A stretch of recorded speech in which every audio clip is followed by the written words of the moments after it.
আজকে আমরা এসেছি খালামণির শ্বশুরবাড়িতে। হ্যাঁ, ঠিকই শুনছেন, আমার খালামণির শ্বশুরবাড়িতে। যদিও বা এর আগে অনেকবার নাম শুনেছি কচুয়া, কিন্তু এখানে আসা হয়নি। তো এবার খালামণি বলল, চল তোদেরকে নিয়ে যাব আমাদের গ্রামের বাড়িতে। হ্যালো বন্ধুরা, আসসালামু আলাইকুম। সবাই কেমন আছেন? আশা করছি সবাই ভালো আছেন। আমরা বেড়ানোর উদ্দেশ্যে অনেক লম্বা একটা ট্যুর আজকে ফিক্স করেছিলাম। পাখিপল্লীতে গিয়েছিলাম আর ওইখান থেকে আমরা তারপরে চলে আসলাম কচুয়াতে, আমার খালামণির শ্বশুরবাড়ি। মানে শ্বশুরবাড়ি ছিল আর কি। এখন এই গ্রামের বাড়িতে আমার খালামণিরা থাকেন না, তারা শহরেই থাকে। বিয়ের পর থেকে শহরের বাড়িতেই থাকা হয়, গ্রামের বাড়িতে খুব একটা বেশি আসা যাওয়া হয় না। গ্রামে প্রথমে ঢুকতেই খড়ের পালাগুলো দেখছিলাম, অনেক বড় বড় খড়ের পালা, আবার মাটির ঘর দেখা যাচ্ছিল। গ্রামে ঢুকতে প্রথম থেকে খালামণিদেরই ভাগী শরিকদেরই বাড়ি। এই গ্রামটা আমার কাছে অনেক সুন্দর লাগছিল, কারণ খড়ের পালা দেখতে আমার খুব ভালো লাগে। ছোটবেলা থেকে খড়ের পালা থেকে একটা গন্ধ আসে মাটির মতো, এই গন্ধটাও আমার বেশ প্রিয় একটা গন্ধ।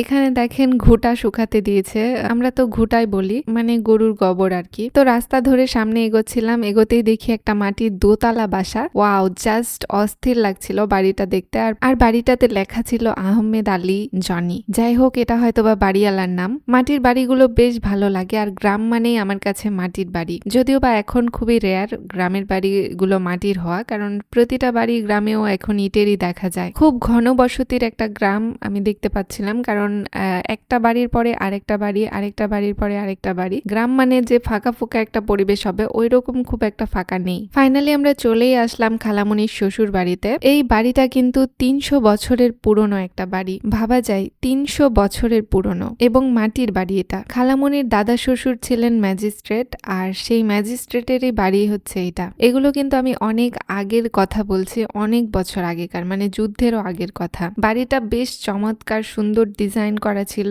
এবং বাড়ির কালারটাও আমার অনেক সুন্দর লেগেছে। গ্রামের বাড়িতে কেউ থাকা হয় না, কোনো টেক কেয়ারের মানুষজন নেই। গেট দিয়ে প্রথমে ঢুকতে এখানে ওয়েলকাম লেখা ছিল, আর বাংলাতে লেখা ছিল স্বাগতম। মাশাআল্লাহ, বাড়িটা অনেক সুন্দর। 300 বছরের পুরনো বাড়ি শুনতে আমার এই বাড়ি সম্পর্কে বেশ কৌতূহল জাগলো, এই জন্য আমি ঘুরে ফিরে দেখছিলাম। পাশে যে কালো রঙের বাড়িটা দেখতে পাচ্ছেন, এটা নাকি 80 বছর কিংবা 100 বছরের পুরনো। মাটির ধাপি দেখতে পাচ্ছিলাম এখানে, মানে সিঁড়ি। মাটির এই সিঁড়িগুলো দিয়ে এখন আমি উপরে যাব, আর উপরে গিয়ে দেখবো যে কি আছে উপরে। সিঁড়িগুলো বেশ সরু এবং খাড়া, তো একটু খুব কষ্টই হচ্ছিল উঠতে প্রথম দিকে, মানে পা পিছলে যাওয়ার মতো হচ্ছিল। উপরে এসে দেখি খুব সুন্দর একটা বারান্দা। 100 বছর আগেকার বাড়ি, আর এত সুন্দর এত মজবুত আছে, এটা দেখে আমার অবাক লাগছিল। বেলকনি থেকে খুব সুন্দরভাবে বাড়ির ভেতরে, মানে নিচের দিকে উঠানে দেখা যাচ্ছিল। উঠানে অনেকগুলো গাছ আছে, লিচুর গাছ, আমের গাছ। এগুলো টেক কেয়ার করার মতো মানুষ নেই। খালামণির চাচা শ্বশুর আর চাচি শাশুড়ি বেঁচে আছেন দুইজনই, তো ওনারাই এই বাড়িটাতে বর্তমানে থাকছেন। এছাড়া এই বাড়িতে আর কেউই থাকে না। এত বড় বাড়িতে আর কোনো থাকারই মানুষ নেই, কারণ সবার বাসায় শহরে, সবাই এখন শহরেই থাকে। এরপরে আমরা এই বাড়িটা থেকে বের হলাম, আর আমরা চলে যাচ্ছি পাশের জমিটাতে, মানে পাশের বাড়িটাতে আর কি। এখানেও খালামণিদের অনেক জায়গা আছে।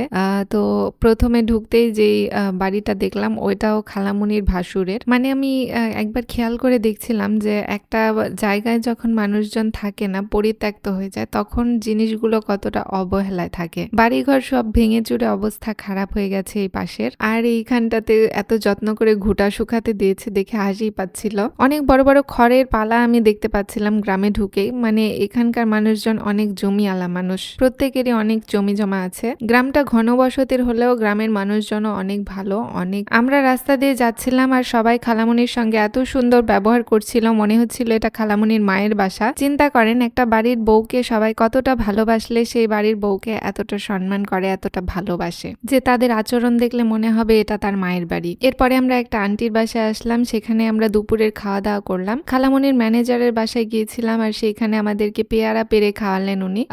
যদিও বা আমরা পেয়ারা নিতে চাচ্ছিলাম না, উনি খুব জোর করে দিলেন, কারণ পেয়ারাগুলো নাকি অনেক সুস্বাদু, অনেক মিষ্টি, কেজি পেয়ারা এগুলো। দুপুরে পেট ভরে খাওয়া দাওয়া করার পরে আমরা বের হলাম। এখন আমরা নানিদের গ্রামের বাসায় যাচ্ছি। আমার নানিদের গ্রামের বাসাটা সিঙ্গারপাড়াতে। কচুয়া থেকে সিঙ্গারপাড়া যেতে খুব একটা সময় লাগে না, প্রায় 20 মিনিটের মতো সময় লাগে, খুব তাড়াতাড়ি চলে যাওয়া যায়। এখন গ্রাম বলতে আর গ্রাম নেই, প্রতিটা গ্রামের বাড়িতেই ইটের বাড়ি হয়ে গেছে, মাটির বাড়ি দেখাই যায় না। মাশাআল্লাহ, আমি একটা মাটির বাড়ি এখানে দেখতে পেলাম, অনেক সুন্দর, ল্যাপা পোছা করা, একদম পরিষ্কার বাড়ি। মাঝে মাঝে এরকম ট্যুর দেওয়া উচিত ছেলে মেয়েদেরকে নিয়ে, তাদেরকে একটু গ্রামের পরিবেশও দেখানো উচিত, এতে মন মানসিকতা দুটোই ভালো থাকে। আমরা চলে এসেছিলাম বিকেলের দিকে আমার নানিদের গ্রামের বাড়িতে। এখানেও আমরা বেড়ানোর উদ্দেশ্যে এসেছি। গ্রামে ঢুকতে একটা দোতলা মাটির বাড়ি দেখতে পেলাম, আলহামদুলিল্লাহ খুবই সুন্দর বাড়িটা। তো এই ছিল আজকের আমাদের ঘোরাফেরা। ওই যে খড়ের পালা দেখতে পাচ্ছেন দূরে, ওইটাই আমার নানির বাড়ি।